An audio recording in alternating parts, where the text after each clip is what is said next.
Hello students, welcome to our second module of class 8 history, our past 3, chapter 7, civilizing the native, educating the nation.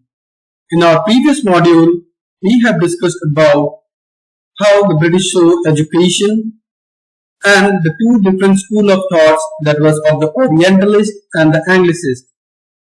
In this module, we will discuss about what happened to the local schools and the agenda for a national education. So let us begin. The argument for practical education was strongly criticized by the Christian missionaries in India in the 19th century.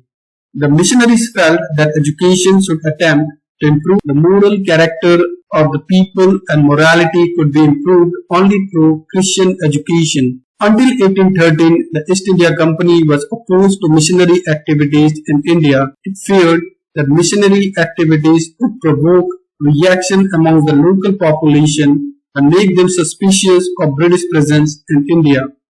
Unable to establish an institution within British-controlled territories, the missionaries set up a mission at Srirampur in an area under the control of the Danish East India Company. A printing press was set up in 1800 and a college was established in 1818. Over the 19th century, missionary schools were set up all over India. After 1857, however, the British government in India was reluctant to directly support missionary education. There was a feeling that any strong attack on local customs, practices, beliefs, and religious ideas might enrage native opinion. William Carey was a Scottish missionary who helped establish the Srirampur mission. Now let us see what happened to the local schools. Do you have any idea of how children were taught in pre-British times? Yes, they were given vernacular education. Now, vernacular means the language or dialect spoken by the ordinary people in a particular country or region. This is an image of a village pathshala that we usually find in the countryside. Now, in the 1830s, William Adam, a Scottish missionary, toured the districts of Bengal and Bihar. He had been asked by the company, their company is the East India Company, to report on the progress of education in vernacular schools. The report Adam produced is interesting. Adam found that there were over 1 lakh pathshalas in Bengal and Bihar. These were small institutions with no more than 20 students each. But the total number of children being taught in these pathshalas was considerable, over 20 lakh. These institutions were set up by wealthy people or the local community. At times, they were started by a teacher, often called guru. The system of education was flexible. Few things that you associate with schools today were present in the pathshalas at the time. There were no fixed fee, no printed books, no separate school building, no benches or chairs, no blackboards, no system of separate classes, no roll call registers, no annual examination, and no regular timetable. In some places, classes were held under a banyan tree, in other places in the corner of a village, or at the guru's home. Fee depended on the income of parents. The rich had to pay more than the poor.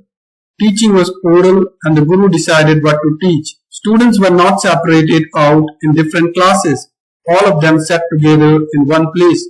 The guru interacted separately with groups of children with different levels of learning. Now what Adam discovered was that this flexible system was suited to local needs. For instance, classes were not held during harvest time, when rural children often worked in the fields. The pathshala started once again when the crops had been cut and stored. This meant that every children of peasant families could study. Up to the mid-19th century, the company was concerned primarily with higher education, so it allowed the local pathshalas to function without much interference. After 1854, the company decided to improve the system of vernacular education. It felt that this could be done only by introducing order within the system, imposing routines, establishing rules, ensuring regular inspection. For this purpose, it appointed a number of government pundits, each in charge of looking after 4 to 5 schools. The task of the pundit was to visit the pathshalas and try and improve the standard of teaching. Each guru was asked to submit periodic reports and take classes according to a regular timetable. Teaching was now to be based on textbooks and learning was to be tested through a system of annual examination. Students were asked to pay a regular fee, attend regular classes, sit on fixed seats and obey the new rules of discipline. The new rules and routines had consequences. In the earlier system, children from poor peasant families had been able to go to Pathsalas since the timetable was flexible. The discipline of the new system demanded regular attendance, even during harvest time when children of poor families had to work in the fields. Inability to attend school came to be seen as indiscipline, as evidence of the lack of desire to learn. So, the British officials were not the only people thinking about education in India. From the early 19th century, many thinkers from different parts of India began to talk about the need for a wider spread of education. Mahatma Gandhi and Rabindranath Tagore were two such individuals. Let us look at what they had to say. Mahatma Gandhi argued that colonial education created a sense of inferiority in the minds of Indians. It made them see Western civilization as superior and destroyed the pride they had in their own culture. There was poison in this education, said Mahatma Gandhi. Mahatma Gandhi wanted an education that could help Indians recover their sense of dignity and self-respect. During the national movement, he urged students to leave educational institutions in order to show to the British that Indians were no longer willing to be enslaved. Western education, Mahatma Gandhi said, focused on reading and writing rather than oral knowledge. It valued textbooks rather than lived experience and practical knowledge. He argued that education ought to develop a person's mind and soul. Literacy, or simply learning to read and write, by itself did not count as education. People had to work with their hands, learn a craft, and know how different things operated. This would develop their mind and their capacity to understand. Now let us talk about Tagore's view of education. As a child, Rabindranath Tagore hated going to school. He found it suffocating and oppressive. The school appeared like a prison, for he could never do what he felt like doing. So while other children listened to the teacher, Tagore's mind would wander away. The experience of his school days in Calcutta saved Tagore's idea of education. On growing up, he wanted to set up a school where the child was happy, where she could be free and creative, where she was able to explore her own thoughts and desires. Tagore felt that childhood ought to be a time of self-learning outside the rigid and strict discipline of the schooling system set up by the British.